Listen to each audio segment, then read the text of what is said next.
The year was 1865, and the Wyoming sky split open like Judgment Day. Thunder cracked across the plains, echoing through vast emptiness, and the rain fell in knives. Mud sucked at Clara Whitlock's boots as she stumbled through a hollow stretch of pine and rock, her breath coming in ragged gasps, her skirts soaked and clinging. Blood, some dried, some fresh, streaked her hands. Her shawl, once white with baby's breath stitched in the corner, was dark now, half wrapped around a parcel of nothing, clenched to her chest like a child that no longer lived. She didn't know how long she'd been walking. Time had slipped its noose from her mind days ago. There had been a trail, then the sound of hooves, a voice calling her name from too close, and then the storm. She'd cut through the brush like a deer shot through the ribs. Now she was lost but alive. For now. The past wasn't behind her, it hunted her. That's the truth of it. It had teeth and spurs and a pistol with her name carved into the handle. Sheriff John Whitlock didn't let things go. Not pride, not property, not wives. A flash of lightning lit the dark woods in a jagged, silver moment. Ahead stood a sagging trading post, its porch half collapsed, the sign hanging by one rusted chain. A tangle of fear and need pulled her toward it. Shelter, maybe food, maybe death. All three would be a kind of relief. She kicked the door with her boot, too weak to lift her hand, and it creaked open, revealing a single-room interior lined with empty crates and dust-heavy shelves.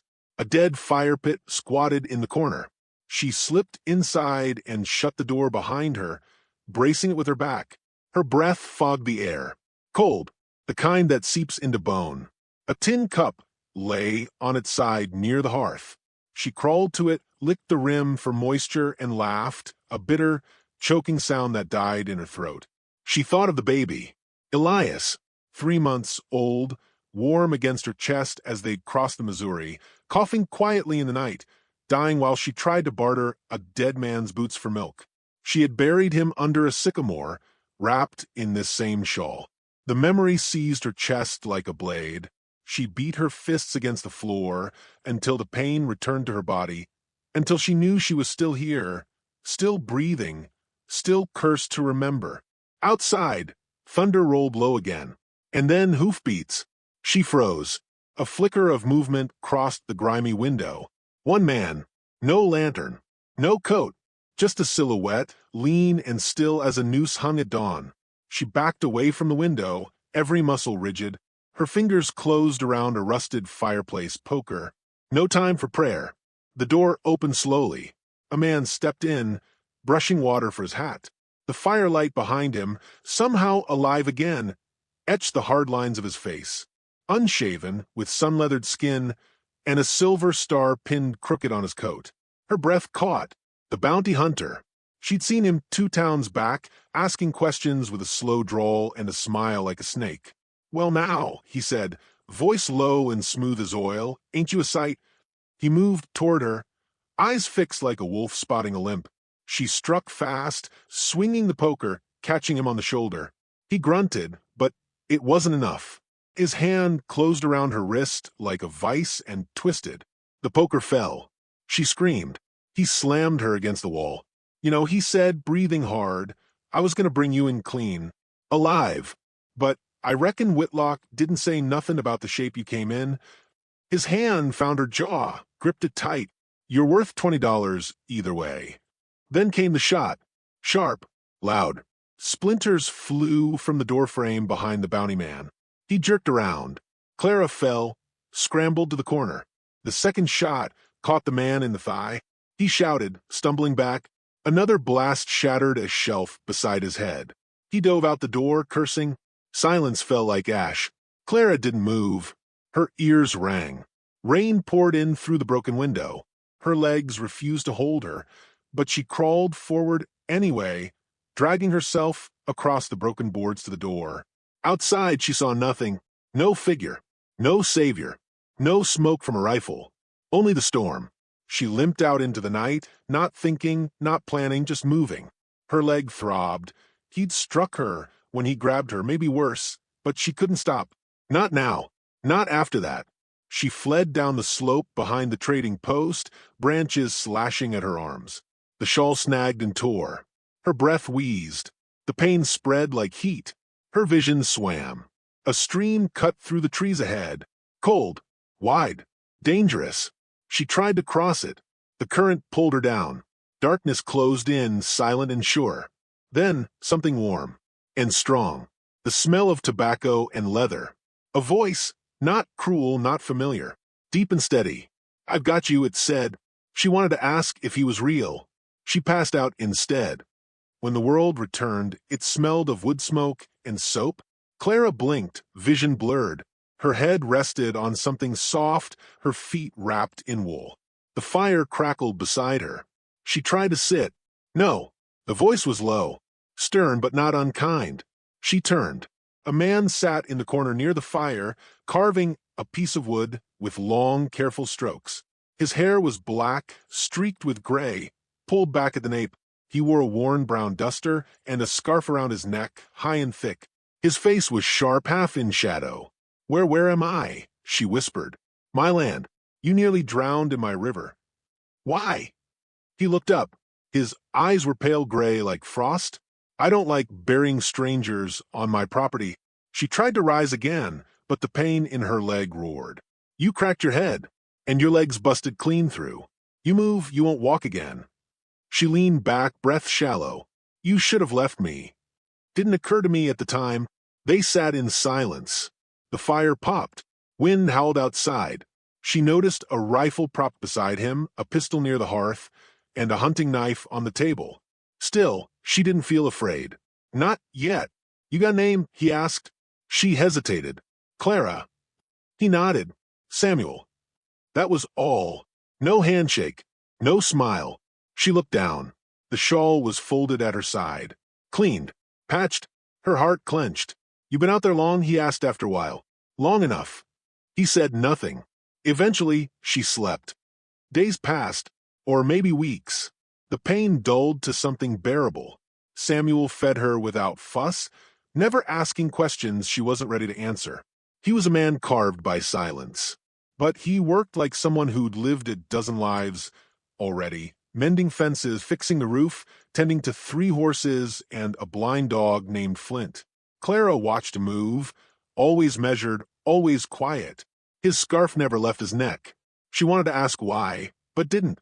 One morning, she managed to limp to the door and sat on the porch bench, blanket wrapped around her. The prairie rolled wide before her, golden and endless. The wind tasted clean. Samuel joined her, coffee in hand. "You come from the east?" She nodded. "Missouri." He grunted. Used to be folks came west to start over. She smiled bitterly. Or to disappear. He sipped his coffee. "Sometimes that's the same thing." They didn't speak for a while. Then from the corner of her eye, she saw him glance at the shawl resting on her lap. "That your babies?" She couldn't answer. He nodded once. Didn't press. That night, she wept for the first time. Not from pain. Not from fear. Just grief. The kind that came like a flood when you finally felt safe enough to feel again. She thought he'd ignore it. Instead, he set a hand gently on her shoulder. That was all. It was enough. But peace on the frontier was a brutal thing. One morning, the horses wouldn't come to feed. Samuel frowned, tracking their prints to the outer fence. The gate had been opened, not broken. Opened. He returned to the cabin, jaw tight. "Get your things," he said. She froze. "Are we leaving?" "No, just not dying stupid." He pulled down a shotgun, loaded it slow, gave her a pistol. "I don't know how to use this." "You'll learn." They reinforced the door, covered the windows. Samuel's face had gone still, like the surface of a lake before lightning strikes.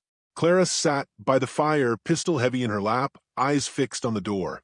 "I thought I was safe," she whispered. He turned to her. "You were. Now you're prepared." That night, she didn't sleep. Every sound outside made her heart jump. When dawn came, the fear remained. But she didn't run. Not this time. And for the first time in months, neither did he. Because the past was coming. But they weren't done fighting for the future. The sun came up slow over the Cade ranch, spilling gold across frost-kissed fields and pine silhouettes, but there was no peace in the morning. Samuel stood in the doorway, with his rifle slung low, eyes sweeping the ridge beyond the pasture. Clara watched from the window, her fingers curled around a mug of bitter black coffee. It had cooled in her hands. She hadn't taken a sip. Something had changed. The quiet between them, once a bomb, now crackled with unspoken tension. Since the horses vanished and Samuel found the gate unlatched, every hour felt like waiting for thunder. The memory of the bounty hunter's voice still lingered in her ears. $20 dead or alive. She knew that price had traveled west ahead of her. And maybe Samuel knew it now, too. He hadn't said so. But a man who lived alone in a cabin like this, fortified like a bunker, knew trouble when it passed through his door. "You see anything?" she asked. He shook his head once. "Not yet." "What if they come?" His voice was flat. "Then they come." That was the shape of Samuel Cade. Not afraid, not careless. Just ready, and always alone. She stepped onto the porch, tugging the wool shawl tighter around her shoulders. The wind cut through her bones, even beneath the rising sun. Flint, the blind old dog, nosed at her ankle and settled by her feet. "I should go," she said, not for the first time. "You'd last 3 days out there. For if they're slow. I can't keep hiding behind your walls." He turned to her then, finally meeting her gaze. The scarf still hid the burn scars she hadn't yet asked about, but his eyes were naked, pale and worn down. "You think I'm protecting you?" She opened her mouth, closed it. He nodded to the field. "Out there alone? You'll die. Same as I would have years ago. But here," he tapped his chest once. "Here's where we carry what's broken. If you got nerve." Clara looked away, ashamed. "You don't even know what I did." "I don't need to," he said. "You're not the only one who's run from fire." Inside the cabin, they spoke little, but their silences shifted. Not emptiness, not suspicion, but the thick quiet of people learning how to breathe beside one another again. The kind of quiet that mended things slower than time. Clara took on chores in her halting way, feeding the chickens, gathering firewood with her legs still aching from the break. Samuel never hovered, never corrected her. He just watched with eyes that saw more than they said. One afternoon, she found him in the stable, kneeling beside a mare with a twisted hoof. He muttered gently to the animal as he checked the leg, soothing it with a low voice. Clara stood by the door and watched him, not just the strength in his hands, but the care. This was not a man hardened to the world. He'd simply been burned by it. Later, over stew and silence, Clara finally asked, "How long have you been out here alone?" Samuel didn't look up. 7 years, give or take. "No one comes by?" "Had a brother once. Killed at Cold Harbor. Never met a woman I trusted enough to bring out here." He sipped from his tin cup. "And then one near drowned herself in my river." She smiled faintly. "Lucky you." He gave a half chuckle. It was the first sound like joy she'd heard from him. That night, Clara dreamed of fire again. But this time it was Samuel burning, not John. The cabin was full of smoke and screams. The baby's shawl was in flames. She woke, gasping, drenched in sweat, and before she could stop herself, she cried out. Samuel was there in moments. He burst through her door, rifle in hand, eyes scanning the dark. "Dream," she whispered. "I'm sorry." He lowered the rifle, but he didn't leave. "I saw my son," she said, "in the fire. I keep seeing him."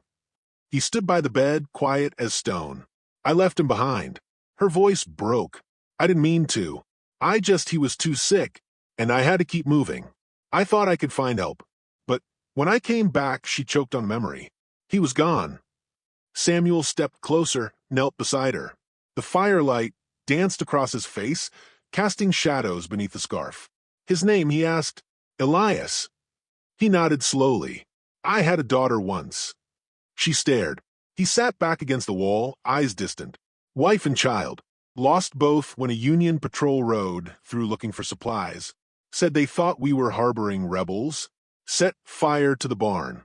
Fire spread fast. Too fast." She reached for his scarf without thinking. He flinched. "May I?" He hesitated. Then, slowly, he unwound the fabric. The burns covered half his neck and jaw, puckered and twisted, pale against the tan of his skin. One eye had the faint shadow of melted skin above it, but it was intact. She looked at him fully for the first time and saw not a monster, but a man carved by suffering. He didn't hide. Not anymore. "You're not what I expected," she said softly. "What were you expecting?" "A man who kept to himself because he hated the world, not one who lost everything to it." He pulled the scarf back up. "Hate's just the weight we carry to keep from feeling what's underneath." She nodded. "And what's underneath?" "Grief," he said, "and guilt." In that quiet room, with only firelight between them, Clara reached out and took his hand. That was the night they stopped being strangers. The following days moved faster. Samuel began teaching her how to fire the rifle, short lessons out back behind the shed. Her arms trembled with the weight of the thing, but her grip was steady. She didn't like the recoil, didn't like the sound, but she liked the way it made her feel.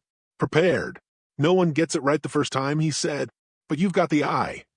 I never fired one before. You've been fighting a war longer than most." Their lessons were cut short one morning when Samuel returned from checking the southern fence, face grim. "Tracks," he said. "Two men. One's riding heavy, the other's on foot, but skilled." They circled wide, watching, maybe waiting. She gripped the shawl tight. "They found me." "We don't know that yet." "They always do." He handed her the pistol again, this time with extra cartridges. "Then we don't give them the easy end of the deal." That evening, they lit no fire, sat in the dark with loaded guns and ears tuned to every sound beyond the walls. At one point, Clara whispered, "Are you afraid?" He answered, "Not of dying." "What then?" He hesitated. "Of failing you." The silence that followed was louder than thunder. In the morning, they found a deer gutted and strung up on the tree line. A message. No signature, no flair of dramatics. Just violence. Clara stood over the carcass, jaw clenched. Samuel went for his rifle. "They'll be back," he said. "I won't run this time." "You sure?" "I can't run for myself." Back inside, she packed a few things. The shawl. A letter she'd never mailed to her sister in Chicago. A hair ribbon Elias had pulled from her curls one spring morning, the last day she remembered smiling before the world turned. Samuel stood by the window, watching the tree line. "You could go," she said. "This isn't your fight." He turned. "It is now." That night, Clara took first watch. The moon glared down like an eye open too wide. Somewhere out there, the men who hunted her were waiting. Maybe John himself. Maybe not. Either way, it ended here. Her heart no longer raced with fear. It thudded slow and strong. She would face them. She would live or she would die. But she wouldn't run.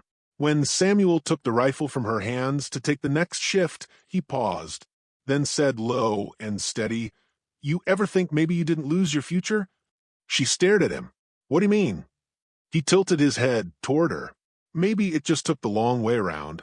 She didn't answer, but she stayed awake, long after he dozed in the rocker by the hearth, watching the sky change, waiting for the men who would come. And for the first time in a long time, she wasn't waiting to run. She was waiting to fight.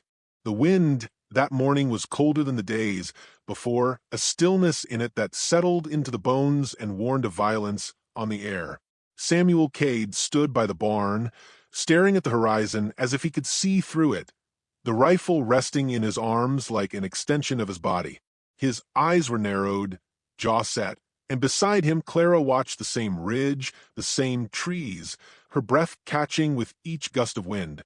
The sky was overcast. The clouds were low and bruised, smothering the sunlight, like a lid over a pot ready to boil. Nothing moved out there. Not a hawk, not a squirrel. The land was too quiet, like it held its breath. "They're coming today," Samuel said, not as a guess, but as certainty. Clara nodded. She no longer felt the ice of fear that used to rule her waking hours. What she felt now was different, like coals in the pit of her stomach, smoldering low and steady. She had come to this place broken, with nothing left to lose. But she'd found something in the stillness, in the hard hands and quiet heart of a man who had his own ghosts and chose to share his fire with hers. She held the pistol close, tucked under her coat, her fingers curling and uncurling to fight the tremble. Samuel had offered her the rifle, but she'd refused. She needed to feel the weight of something she could draw fast, close. They didn't speak as they returned to the cabin. There was nothing left to say. Inside, they checked the ammunition again, moved the furniture just enough to create clear sight lines without leaving themselves exposed. Samuel nailed shut the back window, the one with a warped hinge that whistled in the wind. Clara laid down oilcloth by the hearth to cover the creaky boards. Flint, the dog, paced near the door, ears low, uneasy. At noon, they heard the first echo of hooves. Samuel stood by the front window, gaze steady. Clara went to the other side of the room and peered through the crack in the shutters. Two riders, one man in a long black coat, the other broader, face obscured by a low hat. They approached without hurry, as if this was already decided. Samuel stepped away from the window and took position behind the table-turned barricade. Two, but there'll be more in the trees. This is just the start. Clara's pulse quickened. You think he's here? John. Maybe. Maybe not. Doesn't matter. She nodded once and crouched behind the cupboard, pistol drawn. The men didn't knock. They didn't speak. The first shot came like lightning, sudden and loud, shattering the glass near Samuel's head. He didn't flinch. He returned fire, one clean shot that dropped the man in the black coat off his horse. The other rider ducked and rolled, taking cover behind the trough. Then the woods came alive with noise, gunfire from three directions, bullets tearing into the side of the cabin. The dog yelped and scurried beneath the bed. Clara covered her head as splinters flew, heart pounding. Samuel moved like he'd done this 100 times. Calm, precise. He fired twice more, reloaded, shifted position. Clara tried to time her breath with the spaces between the shots, but they came too fast, too furious. She peeked around the cupboard. A figure moved toward the porch, shorter, hunched, holding something low to ground. A shotgun. She raised her pistol. Her hand shook. She couldn't get a clear shot. Samuel saw it. Right side? Take it. She didn't think. She moved, pulled the trigger once. Missed. Again. The figure raised the shotgun. Claire screamed and fired a third time. The blast flung the man backward, smoke curling from his chest. She stared, blinking, hands still raised. Her ears rang. Samuel ducked low and came to her. You hit him. He was coming at us. You hit him, he said again. You're still breathing. He's not. It wasn't comfort, but it was truth. They returned to their positions. More gunfire. One window gave out completely. A voice shouted from outside, deep and harsh. Bring out the girl, and we'll let the rest be. Clara stiffened. That voice. She rose slowly, stepped into the open, past Samuel's reach. Hello, John, she called. The silence that followed felt like thunder swallowed whole. You've got some gall, the voice answered. Running off with my money, my child. My name. You lost your name the day you tried to bury me with your fists. He laughed, cold and sharp. That's the trouble with women. They forget their place. Thought I'd teach you it, but you went and got someone else killed instead. Samuel's voice cut through, hard as flint. You've got one chance to walk away, mister. Who the hell are you? The man she ran to. Clara turned her head slightly. Samuel's eyes were steady on her. No fear, just fire. A gunshot cracked from the trees. This one hit the window frame behind her, sent wood into her shoulder. She fell back. Samuel grabbed her, pulled her behind cover again. You all right? She nodded, gritting her teeth. They're flanking us, he said. We need to end this fast. How? I'll draw fire. You get out the back, circle wide, take the ridge. They won't expect it. I'm not leaving you. You want to stop running? This is how. You fight smart. You finish it. She looked at him. Really looked. This wasn't just a man willing to die. This was a man who'd already done it once inside and somehow come back. For her. Don't get yourself killed, she said. I'll try not to. They moved together. Samuel bursting through the front, firing 3 rounds, shouts rising outside. Clara slipped out the rear hatch they'd used for wood, boots landing soft in the mud. She crouched low, sprinting toward the rise behind the barn. The world shrank to breath and motion. As she climbed the ridge, the gunfire grew distant, then louder again as she reached the top and saw them. Two men by the fence, one crouched, the other standing with a rifle aimed at the house. No cover between them and her. Clara took aim. The pistol felt too small in her hand. She fired once. The shot went wide. They turned. She ducked, heart in her throat. The second man raised his weapon.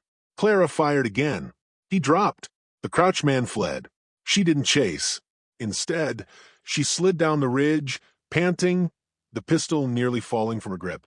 Back at the cabin, all was still. She reached the door, heart thudding. Samuel sat against the wall, bleeding from the side, his rifle across his lap. "Got the last one," he said. "Think that was it." Clara dropped to her knees beside him. "You're hurt." "I'll live. If you sew better than you shoot." She laughed through the tears. Was John among them? Samuel shook his head. Didn't see him. Might have sent the others to do his dirty work. Clara nodded. It wasn't over, but it was won. For now. They burned the bodies, buried the horses that hadn't survived, cleaned the blood from the floor with water that turned rust red in the basin. When it was done, they sat on the porch as the sun finally broke through the clouds. "You could leave now," Samuel said. "No one would blame you." Clara looked out over the land. The trees shimmered in the breeze. The air smelled of smoke and earth, and something clean underneath it all. "I'm tired of leaving," she said. He didn't answer, just reached over and took her hand. They rebuilt the barn together, plank by plank. She helped with the animals, took over the cooking, taught herself to aim with more precision. He showed her how to track deer, how to tell the time by the sun slant. They moved like two people learning to share space after years spent building walls inside themselves. One day, a letter came, carried by a rancher who passed by with supplies. It was addressed to Clara Cade. She stared at it for a long time before opening it. Her sister, still in Chicago, still alive, still waiting. "You going to write her back?" Samuel asked. "Not yet," she said. "I will, but not yet." When fall came, the first snow dusted the fields like powdered ash. Samuel took her hand as they stood on the porch, watching the wind play over the hills. "I ever tell you how I got this place?" he asked. She shook her head. "Built it with my bare hands. After the war, after the fire, after everything. Took me 2 years just to raise the roof. Didn't have a soul to help me. Told myself it was better that way. And now," he looked at her. "Now I know it's better with two." She leaned against him.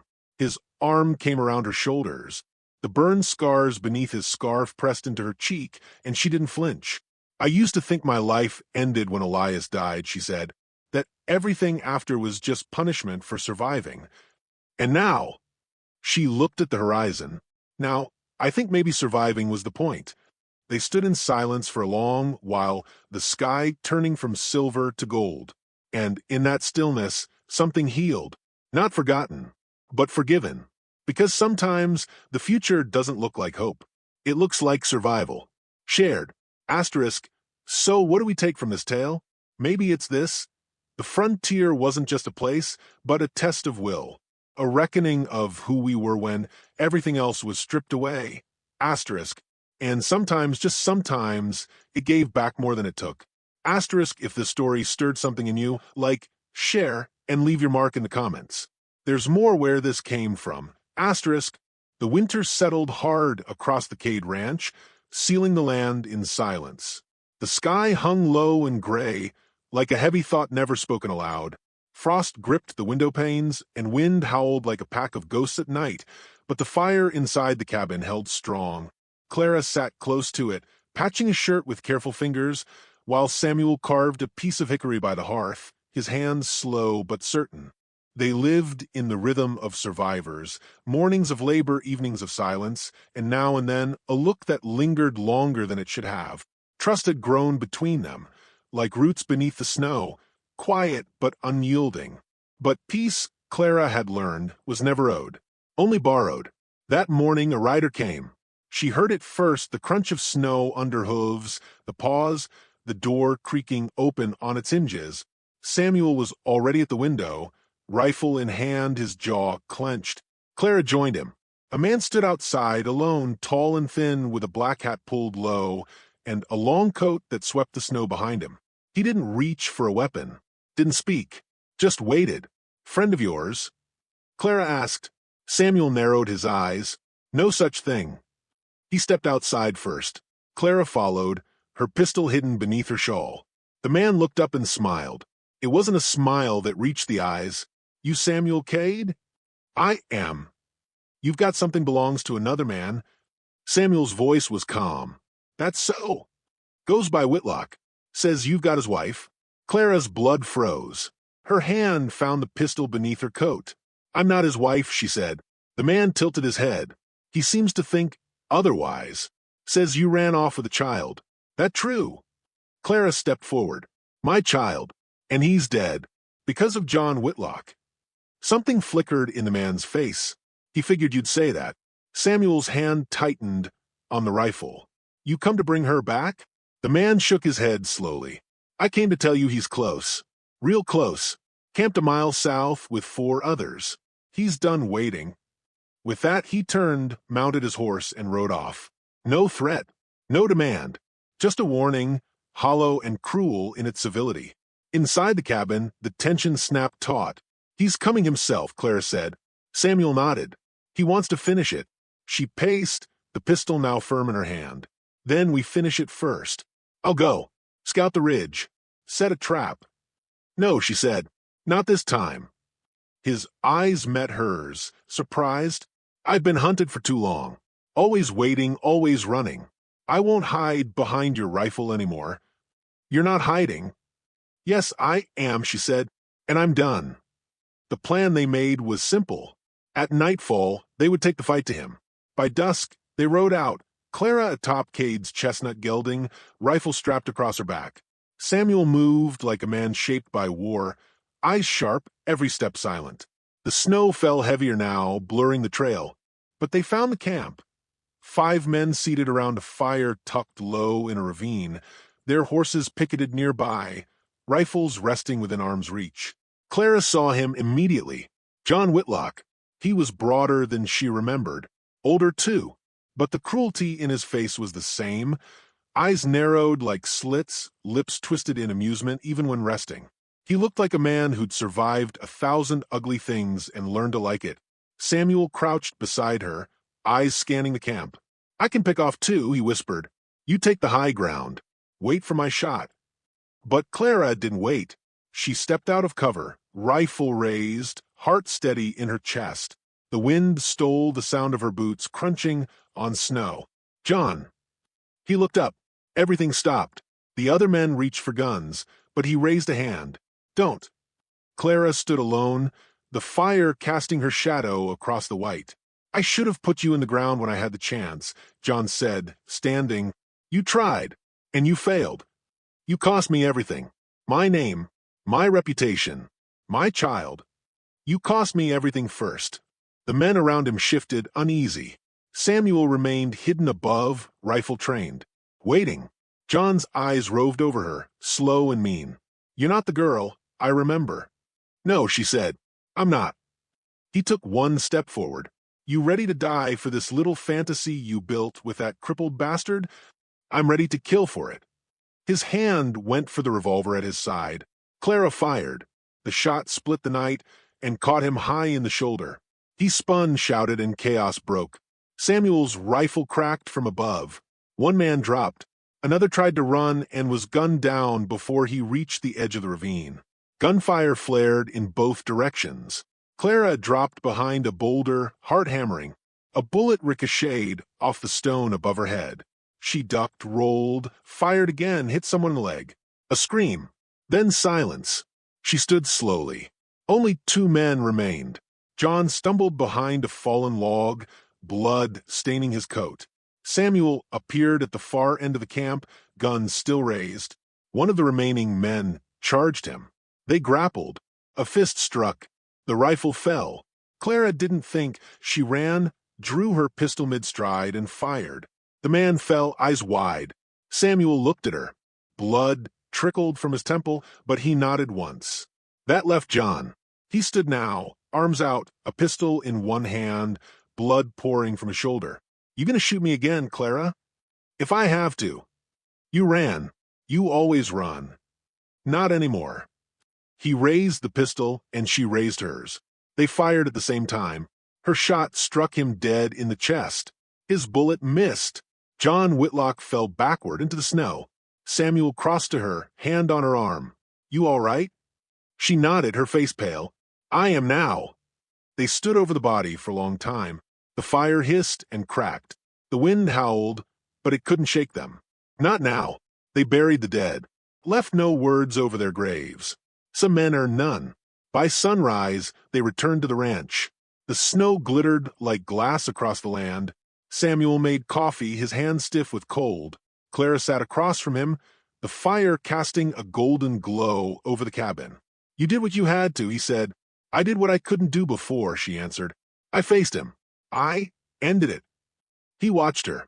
"You don't owe me your story, but if you want to tell it." She shook her head. "No, I want to write a new one."